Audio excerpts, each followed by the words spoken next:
Okay, good day. Good day. Okay, today we will be discussing about um, the engine. So, first, before we start, we will check our objectives for our course objectives. So, on completion of the subjects, the trainees must be able to understand the design, features, and structure of diesel engines. So we will focus more on diesel engines and not on gasoline engines. We understand the various structural components of diesel engines. So there are many different types of diesel engines. So in this course, we will discuss the different structural components, the design features and structure of the running gear of diesel engines, what's inside and outside of the diesel engine, the working principle, the operational principle, and design of the fuel injection equipment of diesel engines, and know the design features and components of the combustion chamber of diesel engine. So the combustion chamber is where the combustion, or where the power stroke, the power of the engine takes place. So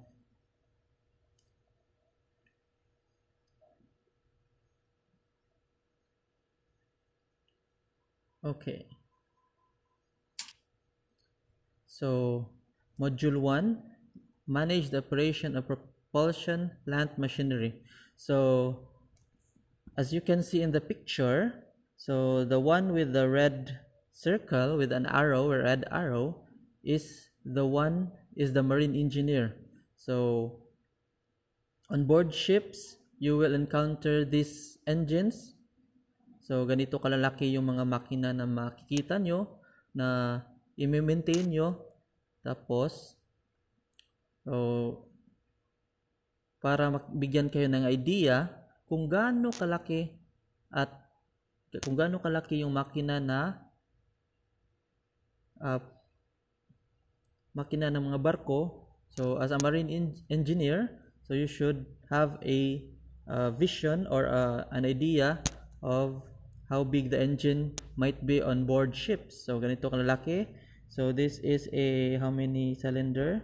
1, 2, 3, 4, 5, 6, 7, 8, 9, 10, 11, 12 cylinder engine. So malaking barkong to. So ganun lang kaliit yung tao. Okay? Maliit lang. Ganito lang siya kaliit, oh.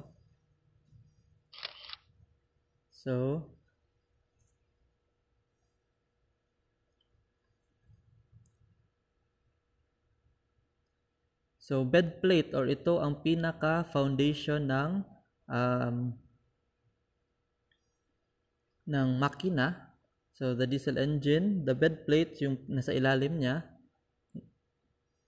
So that is the bed plate. So these are the parts of the bed plate. So there's a girder, long box girder. So makita nyo naman yung letters. So letter A is the cast transverse girder. Letter B is the long box girder. C is the limit stop. And D is the chocks. So that's the parts of the bed plate. Okay. So this is a picture of a bed plate. So makita nyo, dyan nilalagay siya yung pinaka ilalim, siya yung bed ng makina. So it is the main foundation. Dyan ilalagay yung mga parts ng makina. So yung makina pala is hindi siya buo. So since malaking makina ang nasa barko, so yung mga parts din niya is connected lang din. Hindi siya buo talaga na ginagawa. So first is the bed plate. So siya ang pinaka ilalim ng diesel engine. So it provides the rigid seating of the crankshaft, which is absolutely essential for satisfactory engine operation. So the bed plate is constructed of a deep longitudinal girder transverse girder or cross girder. So so they are joined together by welding. So ginawa siya mula sa shipyard, doon sila binuo ang bed plate sa shipyard bago i-transfer doon papunta sa barko.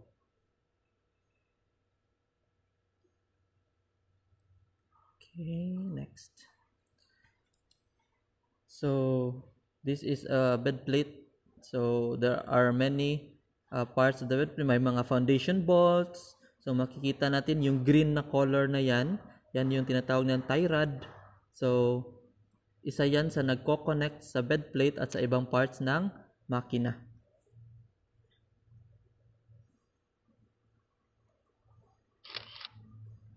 So bed plate hold down button. So hold down bolt. So yung bed plate, para makonekta siya sa barko, meron siyang tinatawag na hold down bolt. The bed plate consists of two longitudinal girders which run the length of the engine. Connecting these longitudinal girders are the transverse girders, which are positioned between each crankshaft throw. So, hold down bolt. So, siya yung nag-hold sa bed plate para hindi siya move out of its place. So, nakita sa picture, may bed plate hold down bolt. Okay. So there are many forces applied on the bed plate.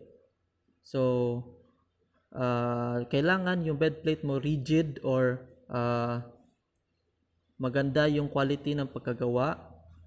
Kasi siya yung most forces ay napupunta sa bed plate. So yung firing load from cylinders. So sa cylinders natin, pag nagkaroon ng combustion, so yung force na galing doon sa cylinder, napupunta din siya sa bed plate.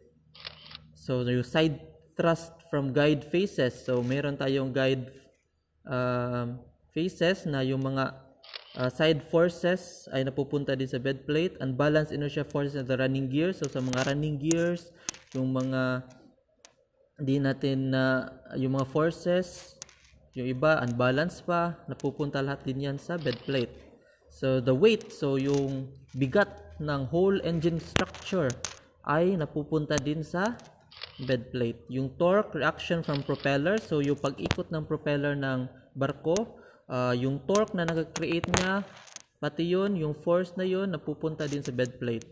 So yung hull deflections due to sagging and racking. So yung barko pag medyo maalon, yung mga puwersa galing sa labas, so napupunta din sa bed plate. So kailangan yung bed plate natin is rigid siya and matibay.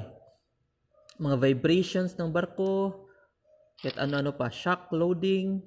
So depende sa load ng barko, kung medyo yung dagat is kalaban mo yung dagat, or anong tawag doon, anong tawag doon, yung basta yung dagat ay binabangga mo, hindi yung patulak yung dagat kundi pakontra yung dagat, so medyo mataas din yung stress na nibibigay doon sa barko, and then napupunta din yun sa bed plate. So thermal stresses, yung mainit, minsan malamig, so pati yun, may mga stress yun na naibibigay din sa bed plate. At yung iba pa, yung mga lubricating oil temperature, lube oil temperature, yung atmospheric temperature, so maraming mga forces na napupunta sa bed plate. So importante talaga na maganda yung pagkagawa ng bed plate mo. Inertia and gyroscopic forces due to ship's movement in heavy seas. Yun. So, kung medyo maalon tayo sa labas, may bagyo, may mga pwersa din na napupunta sa bed plate. So, kailangan maganda yung bed plate natin. Okay. A-frames. So, after na bed plate, so nakapatong naman itong A-frame sa bed plate. So frames are provided for supporting the engine mountings, and individual frame is fitted to each cross girder. Frames are made up of mild steel plates and tubes. So yung mga A-frames natin is pinapatong yan sa engine bed plate, and then dyan din nakalagay din yung iba pang mga parts ng makina. So yan. So nakaangat siya ngayon. So nakita natin sa picture, nakaangat siya. And then unti-unti yan sa shipyard, unti-unti yan ibababa para magka-connect na sila sa bed plate mo. So after ng A-frame, so pag 2-stroke usually A-frame, and then sa nakapatong naman tong entablature or ano ba to? Entablature sa A-frame. So is the name given to the cylinder block which incorporates the scavenged air space and the cooling water spaces. So nandito yung mga scavenged air at cooling water space natin. So for cooling the engine, yung cooling water natin, scavenged air, ito yung daanan ng hangin papunta sa combustion chamber. So it forms the housing to take the cylinder liner and is made of cast iron. So dyan din nakalagay yung cylinder liner natin. So another picture of the entablature.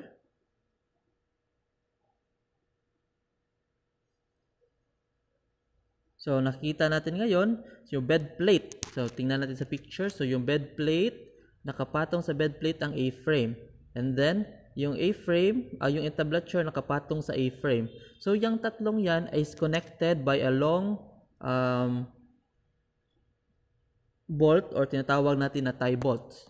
So kailangan maganda yung pagkalagay niya, hindi baliktad or hindi or inline siya. So to understand the importance, the role played by the tie bolts or tie rods. So yung tie bolts tawag din na tie rods. So when the piston is just after top dead center, the pressure inside the cylinder can rise as high as 140 bars. So malaki, mataas masyado yung 140 bars. So yung pressure na yun, isa yun sa mga hinahawakan or hinohold ng tie bolt. So hindi lang yung bigat ng entablature, frame, at bed plate yung hinohold niya, pati yung pressure inside the cylinder. So this acts downwards through the piston rod and conrod pushing the crankshaft down to the bearing pocket.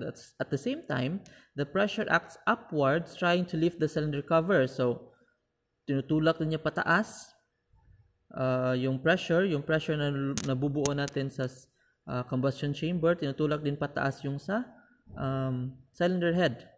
So meron din tayo mga cylinder head studs na konekta doon. So from cylinder head connected sa entablature. So one of the kailangan na mga maintenance din sa barko is kailangan mong i-check kung tama ba yung torque or yung higpit ng tie bolts natin. Kasi pag medyo sumobra siya, maaring sumobra din yung stress at maaring ang tawag doon, mabali or maputol yung tie bolts. Pero hindi naman ganun siguro alala. Hindi naman siguro mangyari yon. Pag sobra naman pag maluwag naman, maaring may mga leaking na mangyayari or mas mataas yung mas grabe yung mga vibrations na mangyayari sa makina mo. So kailangan tama yung higpit ng tie bolts natin. Okay. So the bolt tightening sequences. So kung makikita natin, so paghihigpit ng tie rod natin sa tie rods natin, meron yan sequence. So hindi basta-basta lang basta makahigpit lang, okay na yun. Hindi ganon. So makita natin from inside to outside. So and then ang tawag doon yung palipat-lipat for example sa picture number 1 yung sa itaas. So sa bolt tightening sequence, number 1 yun yung una mo higpitan, tapos yung katabi niya number 2. Tapos yung pangatlo na higpitan mo is dapat mas maganda sabayan. Sabay ang paghigpit niyan. Usually gumagamit tayo niyan ng mga special tools, hydraulic or pneumatic. So number 1, then number 2, then makita natin yung number 3 sa kabilang side, and then another one sa kabilang side ulit, number 4, and then sa kabilang side ulit, number 5, and then sa kabilang side naman, number 6. So tuloy-tuloy yan. So pahigpit mula sa gitna pa punta sa labas. So makita natin na yung makina natin pala is hindi lang dalawa yung tie bolt na nag-hold sa kanya, kundi marami siya. So depende kung gaano karami yung cylinder head mo. So ganun din, mas marami din yung tie bolts na gagamitin natin. And then kung gaano kalaki yung makina mo, so magdedepende din yun kung gaano karaming tie bolts ang gagamitin natin. So makita natin yung tie rod. Pag binuksan mo yun sa loob ng makina, hahanapin mo yung tie rod. Yung tie rod na yan ay nasa gilid lang ng crank web. So crankshaft na yan nakikita mo sa gitna. Kita natin yung colored na picture na yan sa ibaba. So mayroon tayong tie rod. So yan yung tie rod natin. Yan yung nag-hold sa bed plate, A-frame, and entablature.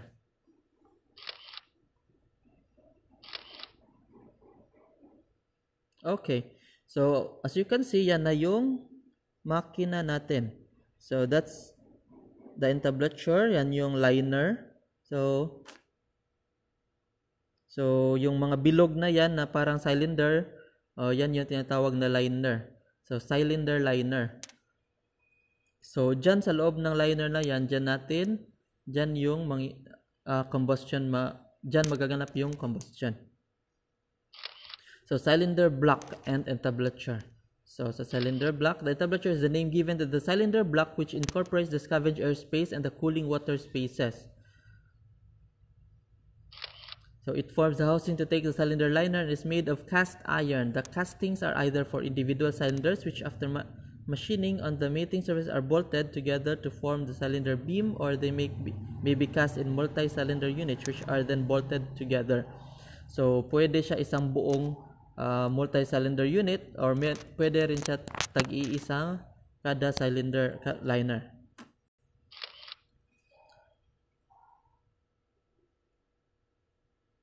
Okay.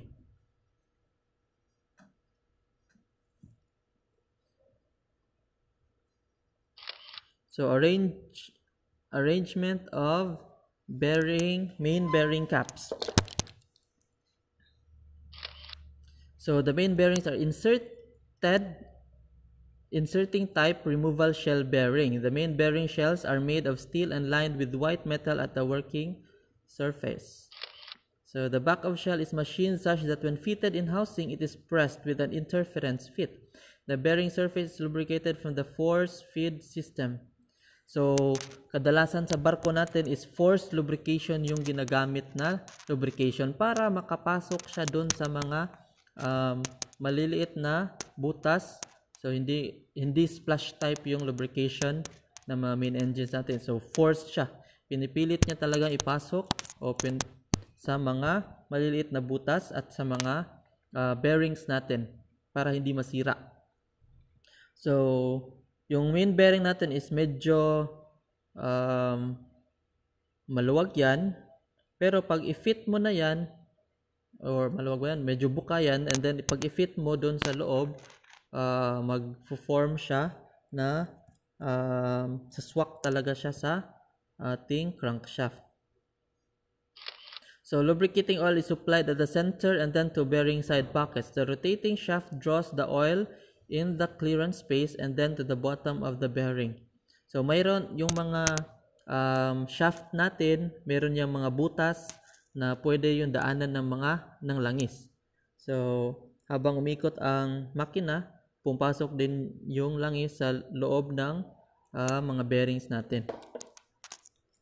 So baka isipin nyo, sa gilid lang pumapasok yung langis. Meron yung mga butas, papasok doon yung langis natin. Okay, the thrust bolts are tensioned simultaneously by hydraulic pressure. So meron tayong special tool na sabayan, hinihigpitan yung ating thrust bolts. Hindi yan pwede na higpitan mo yung isa, and then bago mo higpitan yung isa, and then magkatabingi agad. So kailangan pantay yung pagkahigpit para yung pwersa din or yung torque or force na mapupunta sa ating bearing is pantay din. Hindi siya unbalance. So as you can see in the picture, so yung main bearing natin is parang dalawang ganun siya. Dalawang bearing yan na pinapasok dun sa number 8, which is the main bearing cap. And then meron tayong washers, yung number 5. So yan, yung bearing lang dyan is yung 3 and 4 lower bearing shell, and the 4 is the upper bearing shell. So yan. And then pag during check-up, tingnan mo lang yung bearing mo. Pag nakita mo na may hindi na pantay yung kulay, may medyo puti na lumalabas, or may ibang kulay na lumalabas, dun pwede mo na yung palitan. But you should always check the manufacturer's manual. Okay? And then check mo rin yung history. And then if ever, pwede mo i-check yung langis niya, yung quality ng langis, kung meron bang mga white metals or mga metal components na nakikita, ipapadala mo yung sample dun sa laboratory assure. So pag after mga ilang days or a month, pagbalik nyo sa puerto na yun, darating din yung sample na makita mo dun sa sample kung sa results, makita mo dun sa results kung yung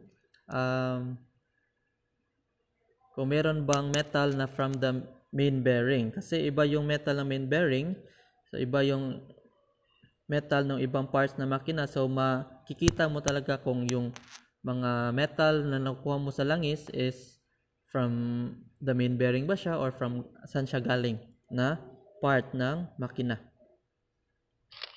So the left hand side shows the front view, while this, okay, so yan na yun.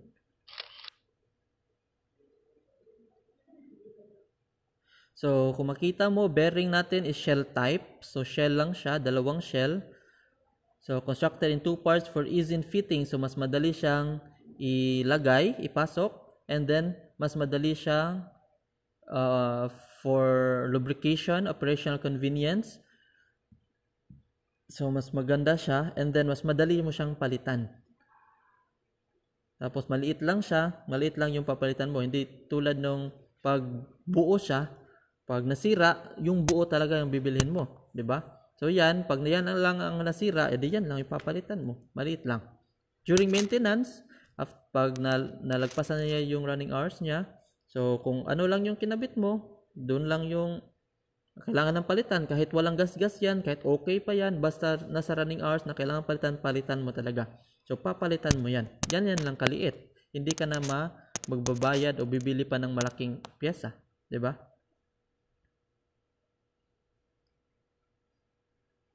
Okay. So this is the connecting rod. So makita natin, nandun yung tao. Ganyan kalaki ang connecting rod ng mga malalaking barko. So hindi ka pa nangalahati na pala. So ganyan kalaki. Hindi mo yan kayang buhatin mag-isa, okay? So wag mong buhatin. And then sa gilid niya may dalawang bearing or main bearing. So may dalawang main bearing, yan yung main bearing. Piston rod gland assembly. Piston rod na pala ito. So connecting rod, so this connecting rod is fitted between the crosshead and the crankshaft. So yung crankshaft galing sa bed plate, tapos nilalagay mo yung piston rod, or connecting rod pala, and then after ng connecting rod, i-connect mo siya sa crosshead. Okay. Made from drop forged steel. So iba na naman yung steel na gamit ng ating connecting rod. Okay, so nakita natin sa ibaba. Okay, so ito na yung tinatawag na piston rod. So kanina yung connecting rod, So yung connecting rod is nakakonect sa crankshaft, and then connecting rod, and then connected siya sa crosshead. And then sa crosshead naman, konektado naman itong piston rod. So we're talking on a two-stroke engines. So ito yung piston rod. So yung piston rod, meron din siyang sariling bearing. And then sa itaas niya, so the conrod fitted with a marine pump as in the photo above. So the conrod is split in two parts as shown opposite.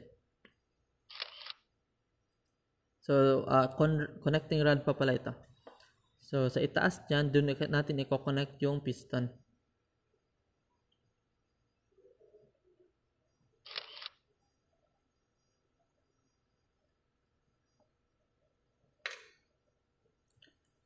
Okay. So sa 4-stroke, connecting rod na siya. Then sa 2-stroke, may piston rod pa. Okay, next.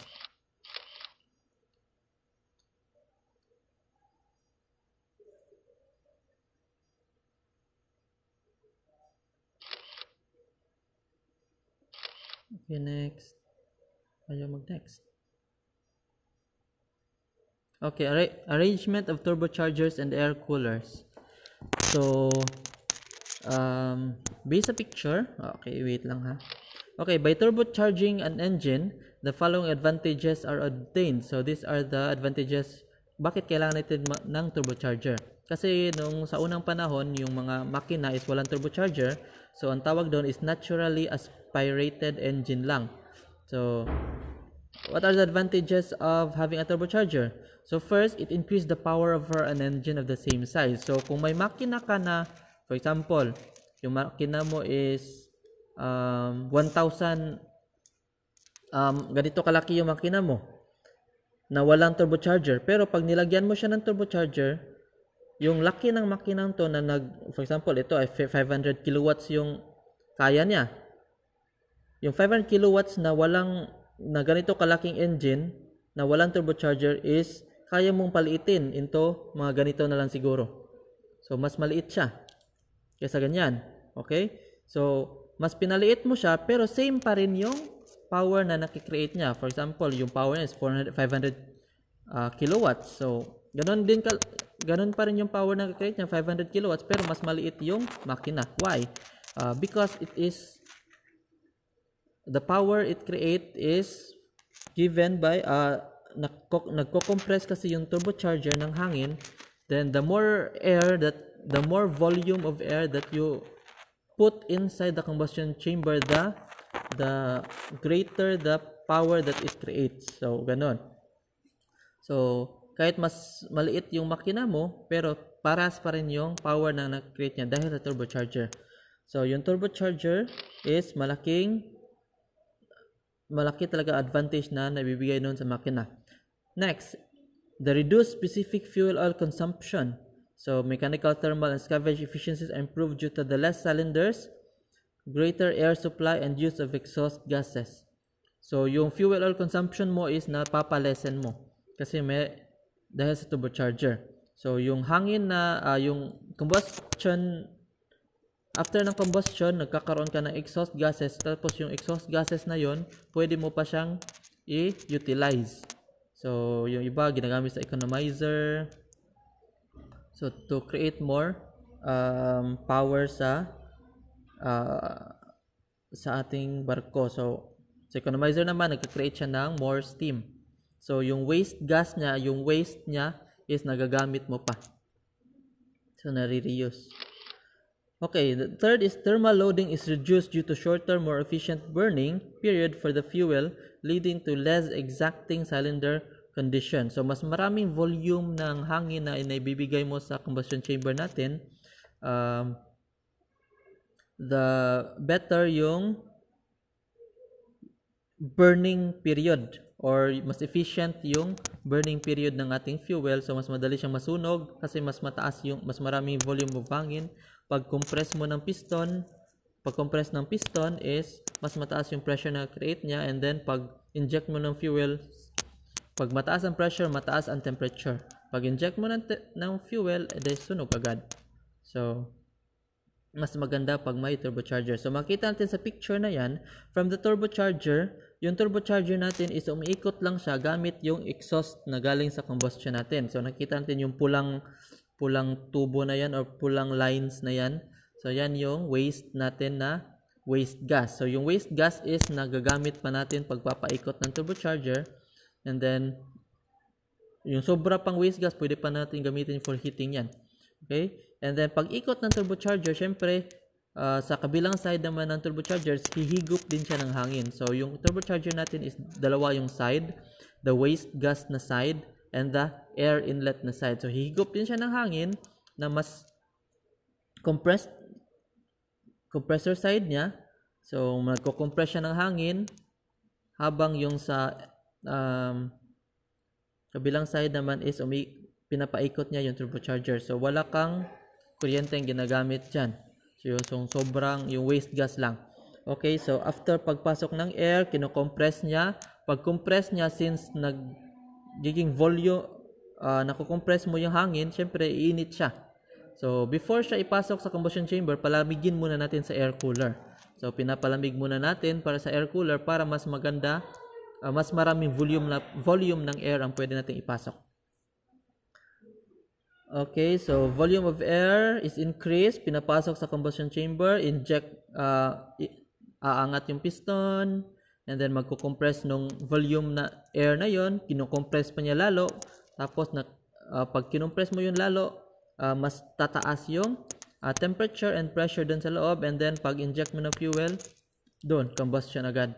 So, mas maganda yung combustion mo. Okay, the parts of the turbocharger. So, makita natin. So, yan yung mga parts. Okay, so there are now 4 basic turbocharging arrangements. So, the constant pressure method, all the exhaust pipes of the cylinder of an engine, and in a large common gas manifold to reduce the pressure. So, constant pressure method, meron tayong impulse turbocharging method. So, sa constant pressure method, so lahat ng exhaust gas is napupunta lang sa isang manifold. While sa impulse turbocharging method is, yung exhaust gas is nilalagay mo siya sa separate na mga daanan, maliliit na daanan para mag-create siya ng impulse or mag-create siya ng tawag doon basta impulse or consecutive na pressure doon sa turbocharger. So, hindi siya sabay. And the pulse converter method. So, the pulse converter method limits the ways in which the normal impulse system can be connected to groups of cylinder exhaust pipes. However, with the pulse converter, such cylinder groups can be connected to a common ejector. This prevents return flows and has the effect of smoothing out the separate impulses. It also improves turbine admission, increases efficiency, and does not mechanically load the blading as much as normal impulse turbocharging. So, sa pulse converter method naman, so, impulse turbocharging siya na nilagyan mo siya ng ejector. So, common yung ejector niya para increase efficiency and does not mechanically load the blading. So, hindi mabibigatan masyado yung bladings mo.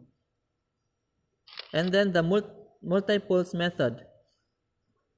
In this case, a number of exhaust pipes feed into a common pulse converter together with a number of nozzles and a mixing pipe. With this form of construction, the pressure waves are fed through with practically no reflection. Because the turbine nozzle's area is larger, the multi-pulse method makes a noticeable performance increase possible in comparison with the normal impulse turbocharging method. So, meron siyang pulse converter with a number of nozzles and a mixing pipe. So, with this form of construction, the pressure waves are fed through with practically no reflection. So, may pulse converter ka na, dinaan mo pa sa nozzle, tapos yung nozzle mo is nakatutok siya papunta sa turbine blades mo na tama talaga yung pupuntahan. Hindi siya tulad ng pulse converter na yung iba is baka magtabingi yung punta ng pressure, papasukan ng pressure. So sa multi-pulse method is may nozzle pa siya na itututok niya talaga sa tamang daanan yung exhaust mo.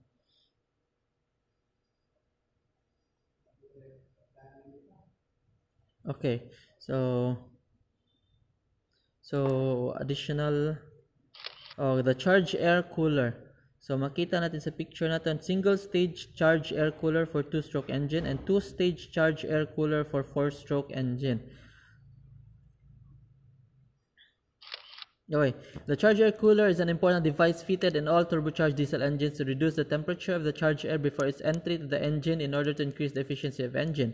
This article deals with purpose, location, and maintenance of charged air coolers. Okay. So readers will be able to understand the concept of charged air coolers and their operation, construction, and maintenance. One can also find the reasons for cooler fouling. Okay. So makita natin single stage charged air cooler natin sa 2-stroke, and then sa 4-stroke naman is dalawa yung 2-stage charged air cooler yung ginamit. So makita natin na mas malaki yung chamber or combustion chamber ng 2-stroke, kaya kahit isang charged air cooler lang pwede na. Isang single stage lang ng cooling. While sa 4-stroke naman is medyo maliit yung combustion chamber niya, so mas kailangan niya ng mas palamigin pa yung charge air. So kailangan natin 2-stage charge air. Okay. Purpose of the charge air cooler. So the exhaust gas from the engine is utilized in the turbocharger for compressing fresh air to charge the engine with a positive pressure.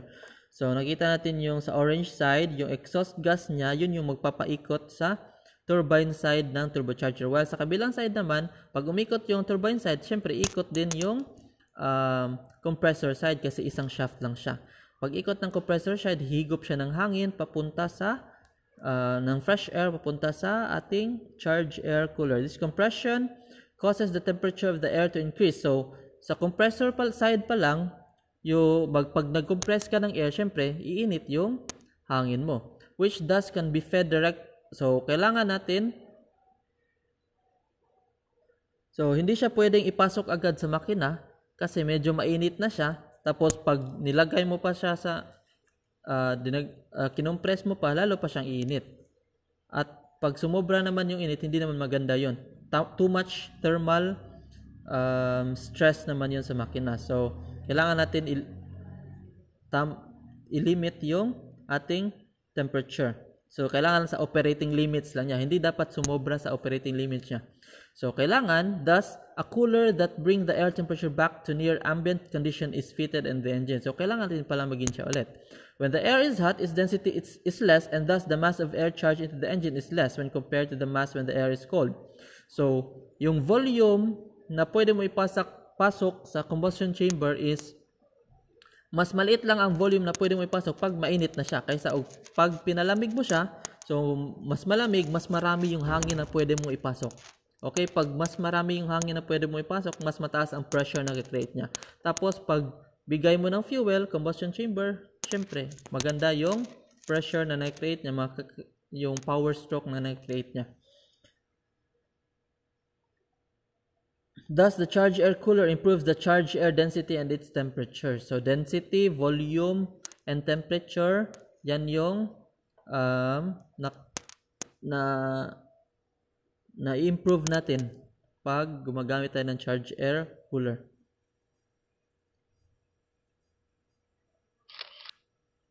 Okay, balik naman tayo sa crankshaft. So, after ng power stroke, so after ng combustion, yung power na napupunta sa piston natin is pupunta siya sa connecting rod and then dito naman siya babagsak sa crankshaft. So, yung crankshaft natin, siya yung nag-create ng rotational motion from the reciprocating motion ng piston. Pagbaba ng piston, yung crankshaft naman yung nag-create ng rotational motion o rotational motion ng ating makina papunta sa ating propeller. So, ng barko. So, the crankshaft. So, these are the parts of the crankshaft. So, meron tayong... wala pala dito. So, makita natin yung force. Nakita natin yung arrow na pababa. Yan yung force na galing sa combustion chamber. So, pag tulak niya dun sa crankshaft, syempre, ikot din yung crankshaft na create ng twisting of crank web. And then, napapaikot niya yung crankshaft. So, yung kailangan lang nating bantayan dito is the bending on crank web. So, kailangan hindi masyadong nag-bend yung ating crank web and crank pin dahil sa force na yan. Okay, forces in the crankshaft. Due to its nature of operation, there are several types of forces which come to act upon the crankshaft of engines. So, maraming forces. So, na-explain na natin yan kanina. So, here we can see the fabrication of crankshaft. Crankshaft manufacture is a complex and elaborate process, and the exact procedure would vary with the type and size of crankshaft under consideration, but a few things would be good to know. So, there are 4 na klase ng fabrication of crankshaft. The fully built crankshaft. So, shrink-fitted after separate fabrication. And then semi-built crankshaft are those which several parts as crank throw and pins are cased out of a single piece. So, yung crank throw at pins ay isang piraso lang. The welded crankshaft are those in which the crankshaft is made by welding case, web crank pins, and half-journal units, and the flange coupling crankshafts are made out in 2 pieces joined together by flange couplings. So, marami palang klase ng crankshaft din. Okay, the properties of crankshaft materials.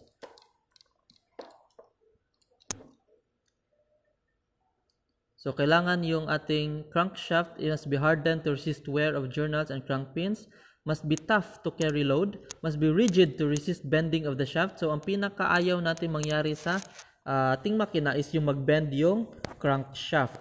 So, kailangan natin ng magandang klase ng material capable of good surface finish.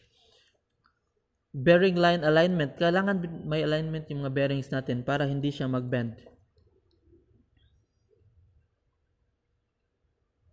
So, makita natin yung pula na sa drawing. So, the crank pin and webs produced as a single forging.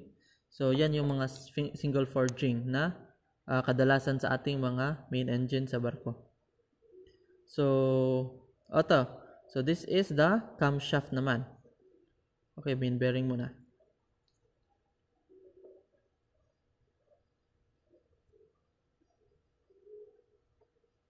Okay, main bearings. The power...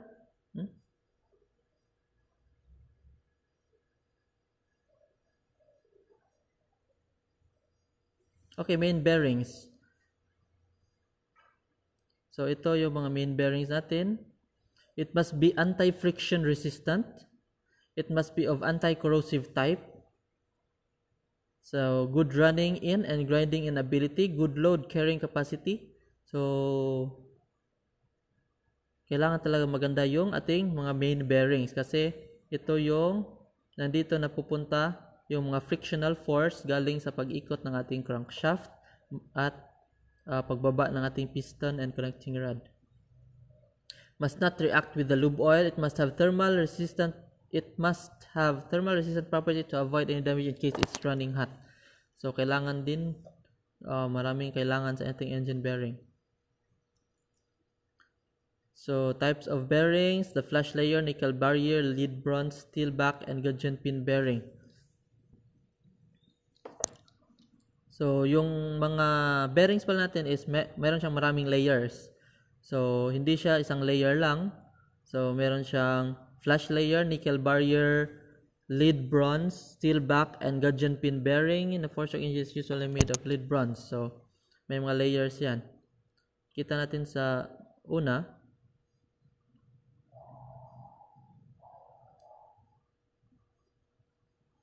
Ay, sumubra na pala ako. So makikita natin may mga layers yan. May copper alloy, yung orange na side, yung orange na color. May nickel barrier, yung parang light gray, and then yung dark gray, yung overlay. So tri-metal bearing. So meron din iba yung bi-metal bearing. So dalawang metal ang ginamit. Okay. Sa bi-metal bearing, meron aluminum tin, bonding layer, and the steel back.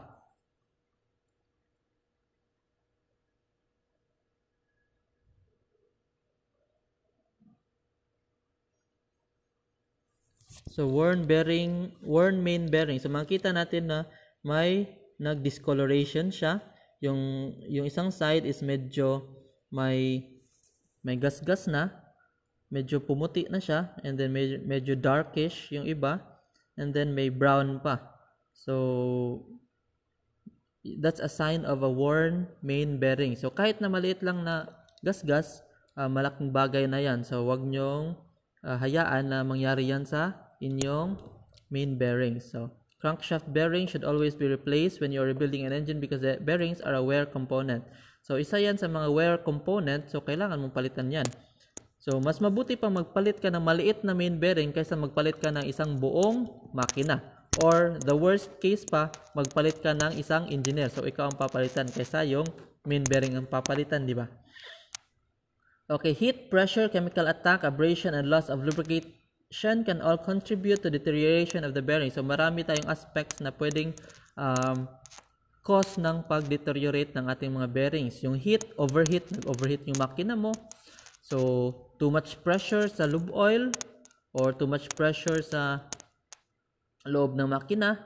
So chemical attack, baka yung nilagay mo na may naglagay ng ibang component doon sa lubrication mo, or yung lubricating oil mo hindi siya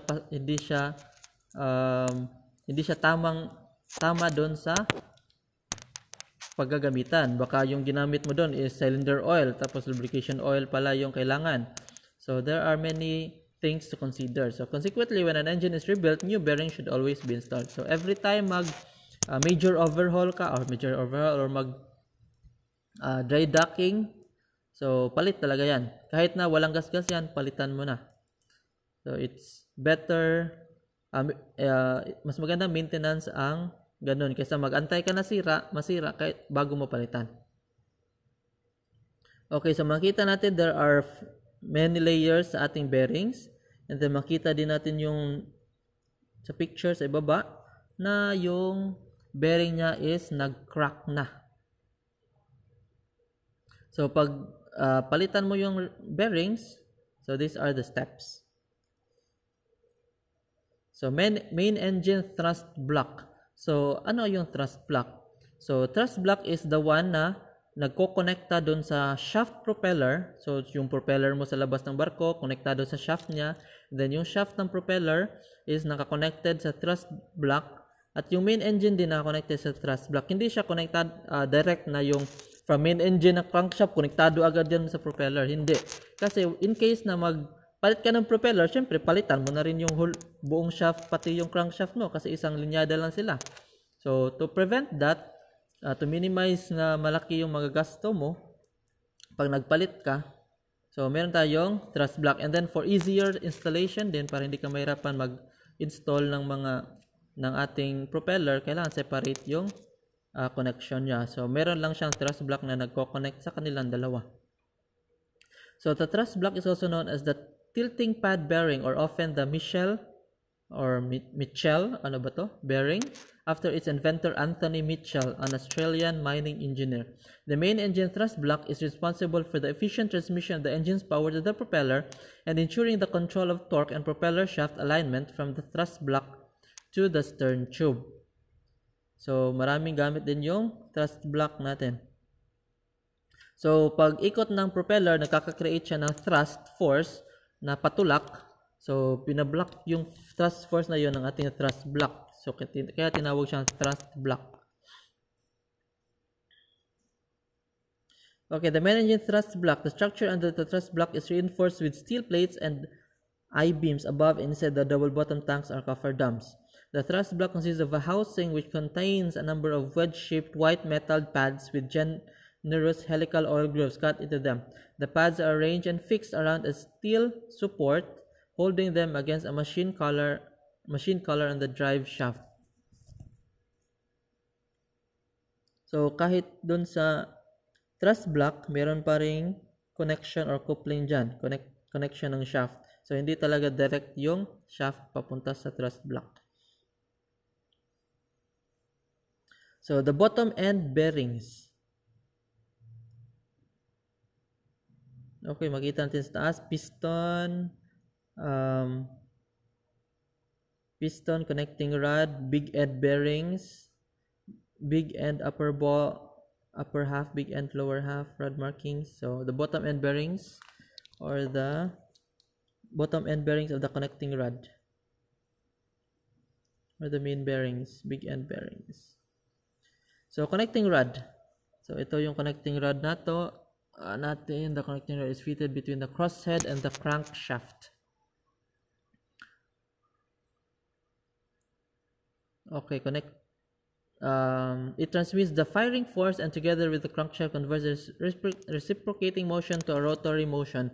So, yung pag-akyat baba ng piston, nandito naman na connected yung connecting rod. Pag baba ng piston, ikot yung connecting rod papunta dun sa ikot naman yung crankshaft dahil sa connecting rod. So, makita natin dito sa picture. So, yung sa ibaba niya, pinakaibaba niya, yan na yung main, the crankshaft. Then yung crankshaft connected ng main bearing, connecting rod. Tapos yung connecting rod, connectado naman sa crosshead. Yung crosshead naman, may slippers yan. May mga parang crosshead shoe. So, crosshead guides. So, yung crosshead, ang trabaho lang talaga niya is ginaguide niya yung piston na akyat baba lang yung daadaanan niya, yung pupuntahan ng piston. So, nandito yung guide shoe niya. Nandito yung crosshead niya. So, akyat baba lang talaga yan. And then, sa ibaba naman ng crosshead, nandun na yung connecting rod na siya na yung iikot kasama sa crankshaft. So, meron din yan separate lubrication. So, may lubrication dito sa crosshead. So, makikita natin yan, may yellow na butas or mga cooling tubes. So, yung mga tubo yan, mga tubes na dyan pumapasok yung lube oil or langis for lubrication ng ating mga parts. Okay, crosshead lubrication. So, hindi naman nakikita sa picture yung guides and guide shoes. Okay, lubrication of main bearing, bottom end bearing, and crosshead bearing. To accommodate the high downward load and to aid effective lubrication, the pin has a large diameter. This increases the relative speed between pin and bearing. The bottom halves of the bearing shells have oil gutters cut in them to assist the distribution of oil. Oil is applied to the crosshead using a swinging arm or a telescopic pipe and is sometimes boosted in pressure to aid efficient lubrication. So may mga butas yan, may mga cooling tubes. So may mga pinapasukan ang lubrication natin para makapasok siya hanggang sa pinakailalim, sa pinakalooban ng ating mga bearings. So kailangan i-lubricate natin yung mga bearings. The camshaft drive. So, aside sa crankshaft, meron din tayong tinatawag na camshaft. Yung camshaft naman, siya yung nagko-connect or nagpupush or nag-activate sa ating mga rocker arm and yung iba fuel injectors, rocker arms or mga exhaust valve and inlet valve ng ating cylinder head. So, cylinder head naman nandun, ito naman yung nag-activate dun sa mga parts ng ating cylinder head. So, ito yung camshaft. So, camshaft drive arrangement. Yung iba, chain drives. Yung iba naman is gear driven. So, chain drives are relatively light, narrow in width, and flexible. However, they elongate in service due to wear, which will affect the camshaft timing. And they have a limited life of 15 years.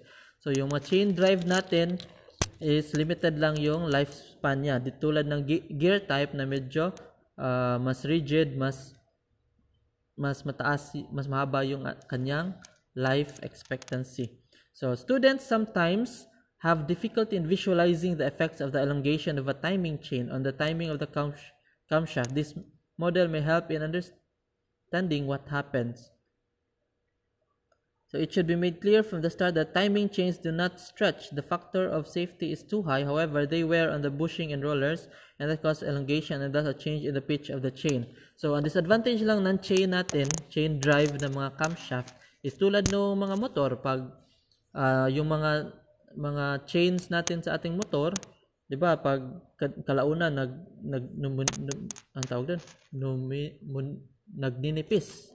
So nagninipis siya, and then pati yung timing ng ating mga timings magbabago din. So kailangan hindi magbago yung timing ng ating mga parts ng ating moving parts. So this is a chain type. So ito, chain wheel transmission, makikita natin sa picture. So usually hindi pa ako naka-hold ng chain driven. Usually gear driven yung nasa barko. Okay, next, fuel injection pumps, including fuel pumps for common rail systems. So sa fuel injection pumps, so I will give you a video of this na mas klaro siya kasi ito hindi naman to klaro. So I will just send you the video. So fuel has to be injected into the engine at a high pressure so that it atomizes correctly. So pag injection ng ating fuel, kailangan for atomization or para pinong-pino yung pagka-spray sa kanya doon sa loob, kailangan high pressure yung pag-inject niya. So malaking bagay din or importante talaga yung fuel injection pumps natin kasi sila yung nagke-create ng mataas na pressure ng ating injection. So usually around yung maliliit 200 bars, yung malaki na 400 bars, yung iba 1,000 bars or 2,000, depende na yon sa manufacturer. So matataas talaga yung pressure na ginagamit natin or binibigay natin sa fuel injection. And then sa fuel pump, ibibigay nila yung fuel at a high pressure and then papunta sa fuel injector. Yung fuel injector naman bahala sa pag-atomize niya. Kailangan pinong-pino talaga yung pagbigay ng fuel para mas mabilis siyang masunog, and then wala tayong tinatawag na later after burning or medyo delayed na yung burning niya kasi pino siya. Pag pasok niya doon sa combustion chamber, since mainit na yung compressed air, combustion agad. Wala nang delay. And then correct timing din, kailangan tama yung timing niya pag-inject. So for the fuel to burn completely at the correct time, it must be broken up into tiny droplets in a process known as atomization. So atomization ang tawag dyan. And then after that, pag may atomization, kailangan din may penetration kasi yung iba, sa sobra naman sa atomization, wala din naman makapenetrate yung combustion niya. So hindi siya makapag-mix sa oxygen. Kailangan din may penetration. So the temperature of the droplets rise rapidly as they absorb the heat energy from the hot air in the cylinder, and they're ignited and burn before they can hit the relatively cold surface of the liner and piston. So sasabog agad yan. So ito, the arrangement of fuel injectors. So makikita natin yan, meron tayong puncture valve. So in case na may mga problems, so yan, protection natin yan yung puncture valve. Meron tayong suction valve and spill port. So yung sobrang pag may nakita kang leaking or sa spill ports, itong spill ports pala is the return niya. So suction valve, okay, erosion plug. So meron din tayo dyang VIT or VIT rack. So VIT or VIT is the variable injection timing. Diyan natin pwedeng baguhin yung injection timing niya. Pwede mong i-advance yung timing, advance mo yung injection ng fuel, or i-delay mo yung injection ng fuel. Depende sa ating tinatawag na banana or yung PV diagram. And depende rin sa performance ng makina mo. So meron tayong ang tawag doon, draw card. So indicator card na ma-check natin kung kailangan ba natin i-advance or di-delay ang fuel injection. So meron tayong fuel rack. So yung fuel rack na yan, siya yung magdi-dictate kung kailangan bang ramihan mo yung fuel na ibibigay mo or konti lang muna ang fuel na ibibigay mo. Kasi pag konti lang yung fuel na ibibigay mo, maybe pag mababa pa yung speed mo, for example, slow speed muna yung makina, so maliit mo ng fuel, and then pag naka high speed or naka full load, full speed ahead, okay, mas marami fuel yung ilalagay mo. So nasa fuel rack naman yung control dyan. Yung fuel rack is connected papunta sa governor naman. Okay, so this is the linkage between fuel quantity and VIT servo. So yung linkage na yan, so pneumatic yan. Yung iba, baka meron na ngayon, yung iba electronic, but mostly naman pneumatic naman yung ginagamit. So this is pneumatic type. So makikita natin dyan yung adjustment niya sa linkage niya. Pwede mong liitan yung linkage or habaan yung linkage. So depende yan sa position o kailangan ng makina mo. Cylinder head. So the various functions of cylinder head are as follows. So they act as cover for the combustion chamber. They have several mountings on them. So sa cylinder head, meron tayo dyang intake valve and exhaust valve. Sa intake valve, papasok yung hangin. Sa exhaust valve, lalabas yung usok or yung waste heat or yung exhaust na. And then sa gitna naman ng picture, yan yung injector. So yung orange na yan yung cylinder head. Naka-install dyan yung mga parts na yan, yung intake valve, exhaust valve, yung springs, rotocaps, then yung injector, yan, lahat nakakabit lang yan sa loob ng cylinder head. So since the junction of cylinder cover lower side and the piston crown decides the shape of the combustion chamber, they have to be designed adequately for proper combustion to take place. Okay, the cylinder head contains the following components: the fuel valves or the injector, fuel injector valves or fuel valves, the air start valves, so yung pag start ka ng makina, magbibigay ka ng hangin sa loob, nandyan din nakakonekta yung nandyan din nakakonect sa cylinder head, and then exhaust gas valves and the intake valves. The indicator cock, dyan din nakakonekta sa cylinder head. So ang indicator cock,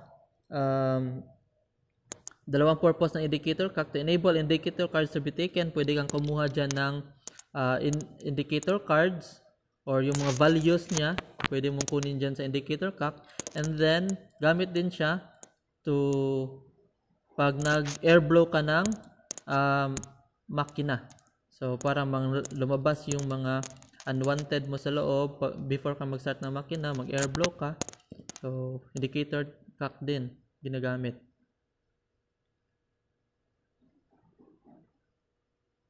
And then pag nag-turning gear ka ng makina, kailangan hindi nakasarado yung combustion chamber, kailangan nakabukas yan kasi hindi kaya ng turning gear yung bigat ng makina pag nakasarado siya lahat. So kailangan mo buksan. So buksan mo rin yung indicator kapag nag-turning gear ka. And then cylinder relief valve. So yung cylinder relief valve, siya yung parang safety valve ng ating cylinder head or ng ating makina. The main purpose is to lift when overpressure occurs in the combustion area, the resultant combustion gas being expelled through a flange pipe to deck. So pag nag-overpressure naman sa loob ng combustion chamber natin, so lalabas siya sa cylinder relief valve. So to protect our parts. So cylinder cover. So yun yung cover ng cylinder head natin. Cooling of cylinder cover. Ay, cylinder cover pala. Ito pala yung sa liner. Okay. Cooling of cylinder liner. Normally manufactured from spherical graphite. So yung cylinder head pala natin is water cooled. So pinapalamig din siya ng tubig kasi masyadong mainit yan sa combustion chamber. So ating liners din is water-cooled. So sa loob ng liner, nandyan nangyayari yung combustion. So sa labas naman ng liner, nandyan yung cooling naman. So water-cooled yan. So yung ginagamit naman dyan ng mga O-rings or rubber rings are high temperature resistant. So kahit mainit na masyado, kaya niya yung init. So, nandyan din sa liner yung may mga butas sa ibaba, maliliit na butas. Yan yung tinatawag na scavenge ports. And then, scavenge ports. So, dyan papasok yung hangin bago i-compress. Yan yung sa mga two-stroke engines. Piston crown. So, yung piston crown, alam naman natin yung piston, yan yung umaakyat baba doon sa makina. So, yung ulo ng piston, yung dito sa uluhan niya, yan yung tinatawag na piston crown. Ito yung piston head, and then sa ulo niya yung piston crown. So, yung piston crown mo is na nakadepende sa combustion ng makina mo. So, may form siya na para mas maganda yung mixing ng fuel and air mo doon sa combustion chamber. So, hindi lang yan. Yung iba, flat lang. Yung iba, yung magaganda talaga, yung may mga form doon sa itaas. Pistons for medium-speed trunk piston engines which burns residual fuel are composite pistons. The crown is skirt and made of different materials. So, yung ulo niya, yung crown or yung crown niya at yung piston skirt or yung side ng piston, skirt tawag doon, naka-skirt yan eh. Sexy yan. So, yan, magkaiba yan. And then, makita natin sa loob, so, meron tayong yung kulay orange, yan yung oil catcher kasi oil-cooled yung ating piston kasi pag compress niya yung hangin, pag combustion, syempre, yan yung pinakamainit na part, yung ulo ng ating piston. So, kailangan natin yung palamigin din. Hindi pwede na mainit lang yan lagi kasi iinit din yung ulo mo, hindi maganda yon. So, the crown is a heat-resisting steel forging which may be alloyed with chromium, molybdenum, and nickel to maintain strength at high temperature and resist corrosion. And then, the top land or yung ulo or yung top nung crown, top land, may be tapered to allow for expansion being greater where the piston is hottest. So, may form din yung top land na yan.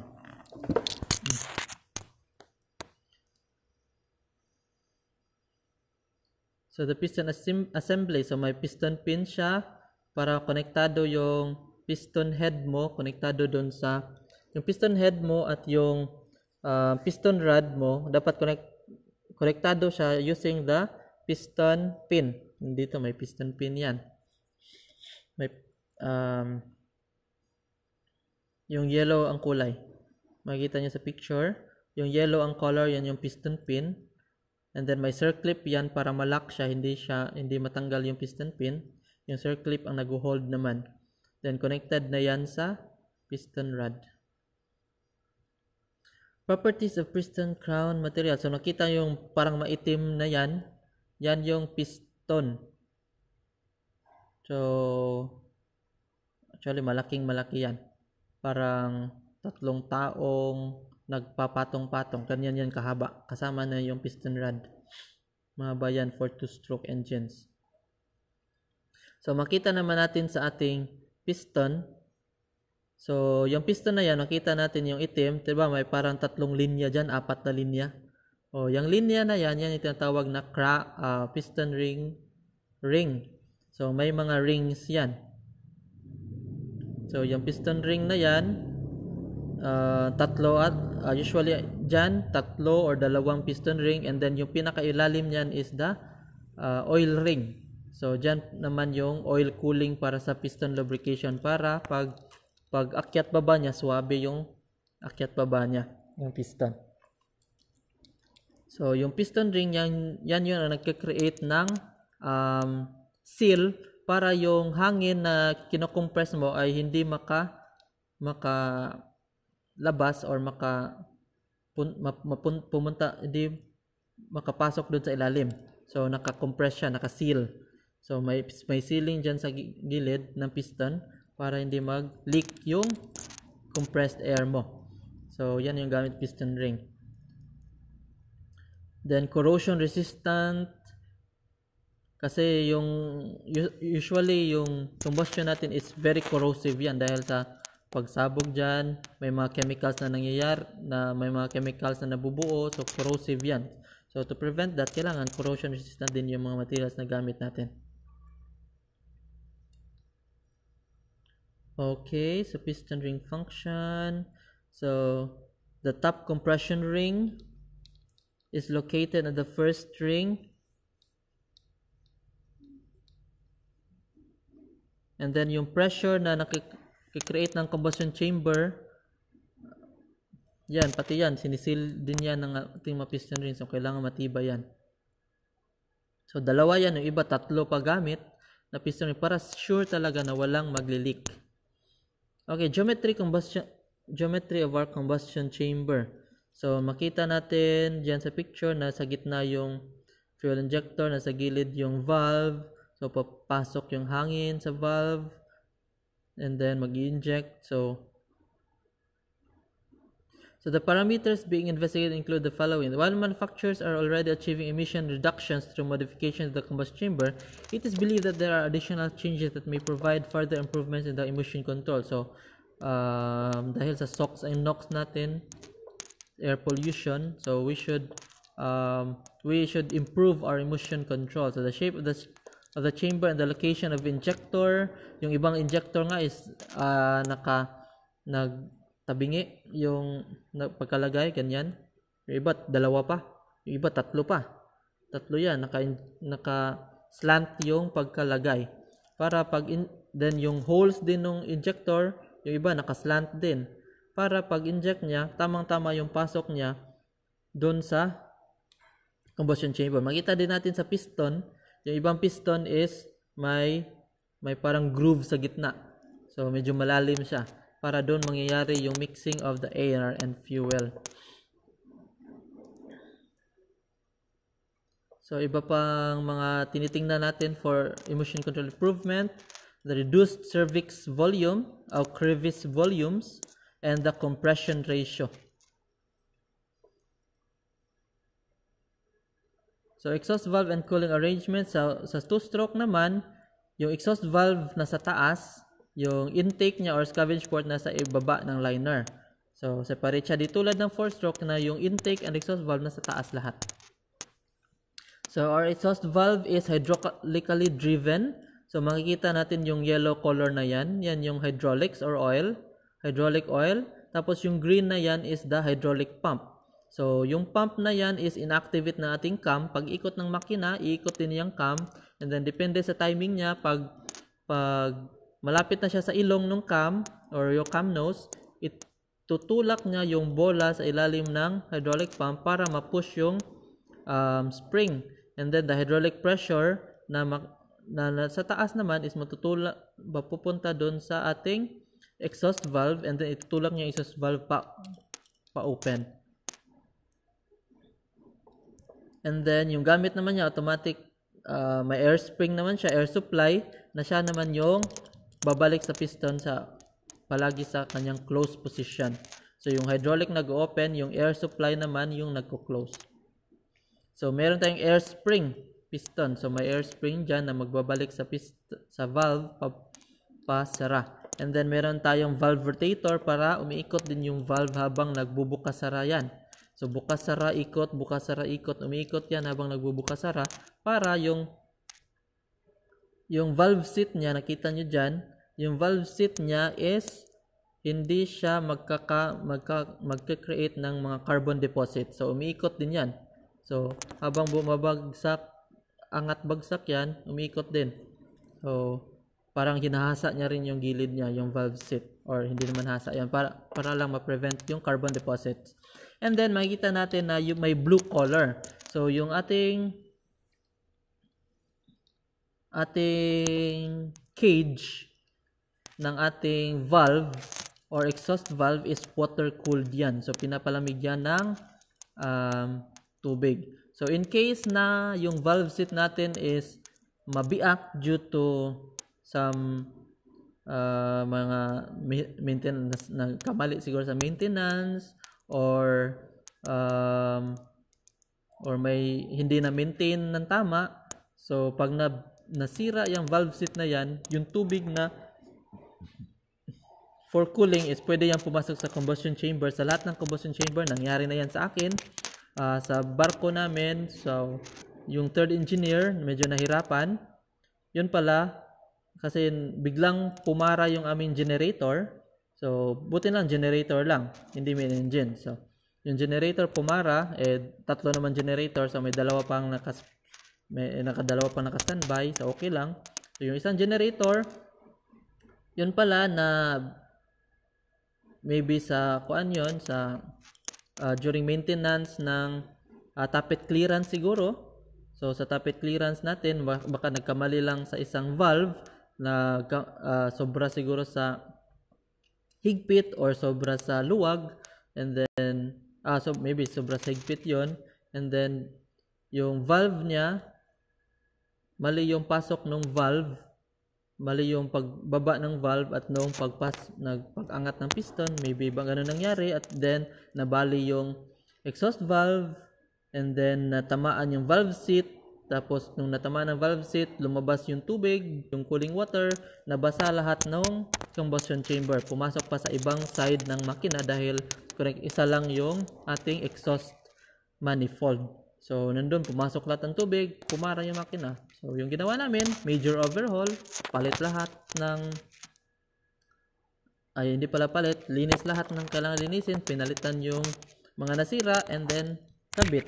So, it took us ilang days na walang tulugan para lang maayos yun. So, yun yung nangyari. So, mabilis lang naman kasi kami lahat na engineers ay nagtulong-tulong, and then, yun, okay na. Mga 2 araw ata yun, natuloy-tuloy ang work. May spare naman pero kulang siya, so habang nagbabaklas, nagkabit na ibang spare, yung ibang binabaklas mini-maintain na rin, inaayos yung ibang cylinder head. So yun lang, 2 araw, pero kaya yun 1 araw lang kung may spare. Okay, next we have the cylinder lubrication. So, yung cylinder natin, yung piston natin is kailangan natin i-lubricate yun. So, iba yung lubricating oil na gamit natin sa ating piston kasi due to the corrosive environment of the combustion chamber. So, dahil sa combustion chamber is nandun mga corrosive mga chemicals na pwedeng mabuo doon. So, yung lubricating oil na pwede rin natin, na gagamitin natin yun is meron siyang tinatawag na, ang tawag doon,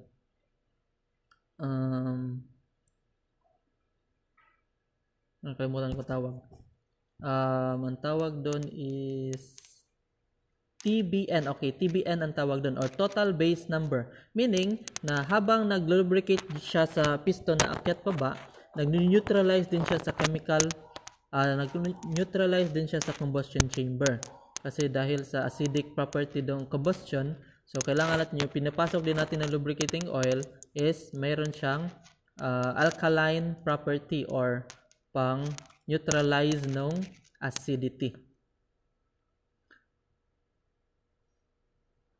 So other gamit din ng lubrication is to cool down the piston kasi mayroon din siyang additional na cooling, and then to lubricate. Yung lubricate talaga ang pinaka-importante para hindi masira yung ating mga moving parts. So, oil is also supplied. So, maraming pinapasukan yung oil. So, makita nyo may mga butas dyan sa ating mga components. So, may butas dyan sa piston, sa connecting rod, sa main bearing, papunta main bearing, may mga butas yan. Yan, pinapasukan yan lahat ng ating oil. So, ang ating oil is forced lubrication. Pati yung piston natin for cooling, para lumamig yung ulo niya. Hindi palaging mainit ang ulo. Kasi pag masyadong mainit ang ulo lagi, wala na. Palagi tayong papagalitan yan. So, para hindi masyadong uminit ang ulo niya, so, ng piston, so, kailangan din yan ng oil lubrication. So, yan lahat is forced lubrication or gumagamit tayo ng pump for lubrication. So, ito, cylinder liner must be lubricated as well. So, meron tayong water-cooled sa liner, meron din tayong lubrication. So, yan para sa para lubricated ang piston natin.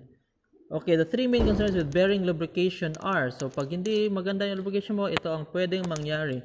So, the three main concerns, specifying the right amount. So, hindi pwedeng sumobra yung langis or kulang ang langis. Rolling element bearings operate at their optimum temperature when the minimum amount of lubricant is used. So, the quantity of lubricant required also depends on the other functions it must perform such as cooling and sealing. So, hindi pwedeng yung ating parts is parang nakalubog na sa langis para maganda yung lubrication, ilubog natin sa langis para sure na may langis siya parati. Hindi pwedeng ganon. Kailangan lang yung minimum lubrication na pwede sa kanya. Minimum, ibig sabihin na yung pinakamaliit na pwede sa kanya. Hindi yung mas bababa pa sa minimum. Meaning, hindi na pwede yon. Halos wala ng lubrication yon. So, lubrication, ang pinaka-main purpose ng lubrication is hindi lang hindi lang sealing, hindi lang cooling, but to create an oil film, meaning na yung metal, dalawang metal, ang nagpapagitna sa kanya is yung oil. Yung may oil film sa gitna ng dalawang metals na gumagalaw. So yan yung pinaka main purpose, effect ng lubrication natin, to create an oil film na mag-prevent ng metal to metal contact. Okay, so metal dito sa gitna dyan may langis. So ang mangyari, suwabe, di ba? Subukan nyo ba? Ang suwabe yun. Okay, specify the right type. Rolling element bearings can be lubricated with grease or oil. In special case, solid lubricants can be used. So meron tayong grasa, meron tayong langis. So mostly pag nasa loob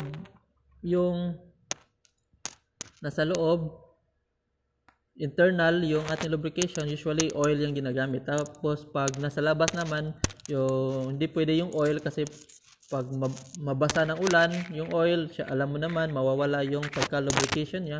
So sa labas naman, pwede natin gamitin yung grease. Kasi yung grease is weatherproof. Kahit basain mo yan, hindi yan magmimix sa tubig. And then, kailangan din ng kailangan din sa lubrication is kailangan siyang malinis lagi. So, kailangan meron tayong filters and purifiers na naglilinis dyan sa ating mga lubricants. Avoiding lubricant failures. Bearings fail for many reasons, but improper lubrication is at the top of the list according to a variety of studies. So, yung bearings natin, pwede siyang masira, pero yung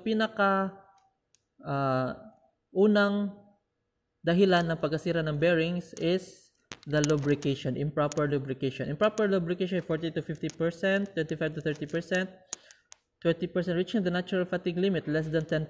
So, yung iba naman, yung hindi mo napalitan yung part na yon, syempre, aabutan siya ng fatigue limit. Or yan talaga ang lifespan niya. Yun yung buhay niya.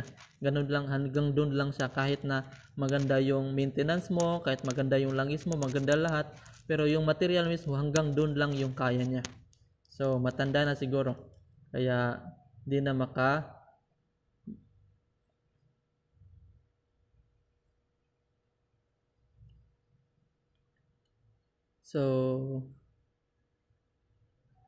exhaust valve and cooling arrangement. So, na-explain ko na kanina na water-cooled yung ating exhaust valve. Then, pati yung valve seat natin nakikita nyo is water-cooled. So, yung valve seat na inuupuan ng ating exhaust valve, siya yung mismo ay yung water-cooled yung valve seat para hindi mainitan or pagbaba nung pag-upo nung exhaust valve, hindi magkakaroon ng mga carbon deposits dyan or mga corrosion.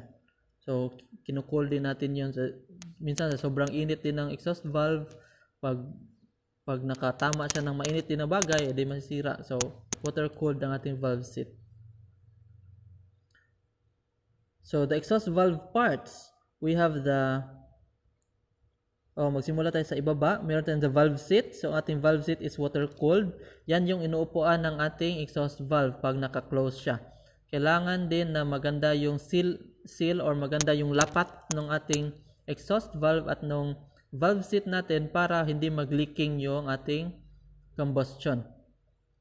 So, cylinder cover, So valve spindle. So yung valve spindle siya yung parang shaft ng ating valve, and then habang umaakyat baba ang ating valve, umiikot din siya. Spindles, nagsispin din siya. And then water cooling tunnel. So yan, dyan dumadaan yung ating water pang cooling. Exhaust tunnel, dyan lumalabas yung ating exhaust valve. Then lumalabas ang ating exhaust. Valve cage, valve guide. So yung valve guide na yan, para hindi tumabingi yung valve natin, may guide. Piston, air cylinder.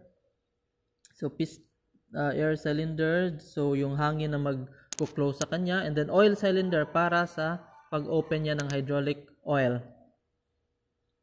Okay, so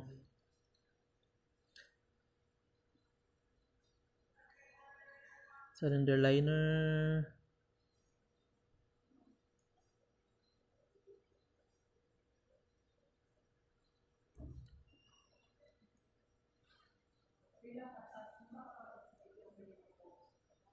piston rings.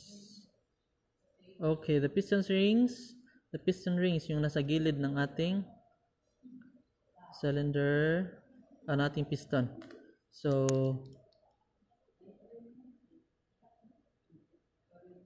eto, piston rings. The piston rings are made of alloying cast iron with chromium, molybdenum, vanadium, titanium, nickel, and copper. They are harder than the cylinder liner. So mas matibay pa yung ating piston ring kaysa cylinder liner, in which they run to give them a maximum life. Piston rings seal the gas space by expanding outwards due to the gas pressure acting behind them. So piston rings seal the gas space by expanding outwards due to, so pag yung piston ring is bumubuka yan. Pag buka niya, syempre lalapat siya doon sa liner. Pag lapat siya doon sa liner, makakreate siya agad ng seal or selyo. When overrunning the piston, it is important to check the ring grooves for wear and the piston ring condition. The axial and battalion should be measured and recorded. So may mga measurements tayo dyan pag nag-maintenance tayo, para pag lumagpas na siya sa kanyang clearance, palitan mo na talaga yung piston mo or piston crown. So makikita natin yung yellow sa picture. So that yellow one is the oil cooling niya, so papalamig ng ulo. And then the blue one is the piston crown, and the green one is the piston rod. So yung may butas dyan, pinapasukan ng langis for cooling, and then meron din siyang labasan ng langis. So the orange one is the skirt. So meron tayong tinatawag na short skirt and hindi mini skirt, ha, okay? So meron tayong short skirt and the long skirt. So usually sa two stroke, kasi may crosshead na siya, maliit na ang chance ng piston na mag-move side to side dahil sa crosshead guide. So yung skirt na ginagamit usually sa two stroke is maliliit lang yung skirt. So parang mini skirt lang siya. While on four stroke, usually dahil walang crosshead ang four stroke, from piston diretso siya connected sa connecting rod, wala na siyang piston rod sa four stroke.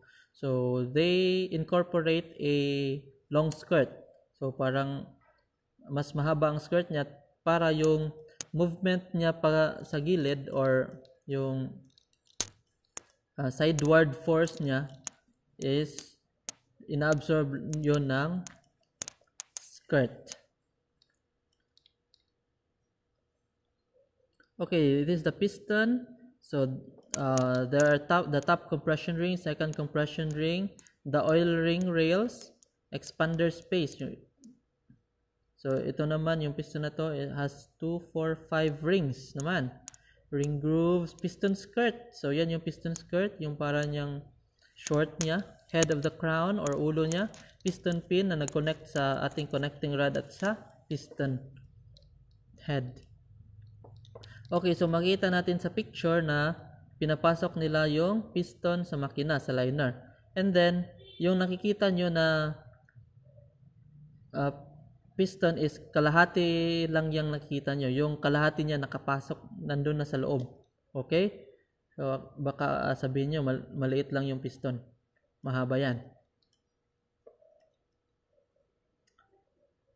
So, there are different types of silent lubrication. So, meron tayong forced lubrication and meron tayong splash lubrication. So, sa left side picture is the splash lubrication and the right side picture is the, ayan, forced lubrication kasi may pump siya. May oil pump. So, ang disadvantage ng splash is baka hindi niya maabot yung mga parts na nasa looban or yung may mga nakaharang. Sa force naman, pwede niyang pasukin yung mga kahit nasa loob pa yan, kahit may harang pa yan, basta may butas lang, papasukan niya yan.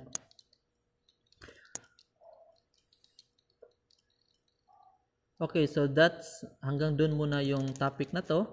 So, continue natin yung part 2 later. Kasi medyo mahaba natin, 1 hour and 30 minutes. So, thank you for your time and hope you have learned. We hope that our team, or I hope that you learned a lot from this video. So thank you very much for your time and see you again next time. Bye.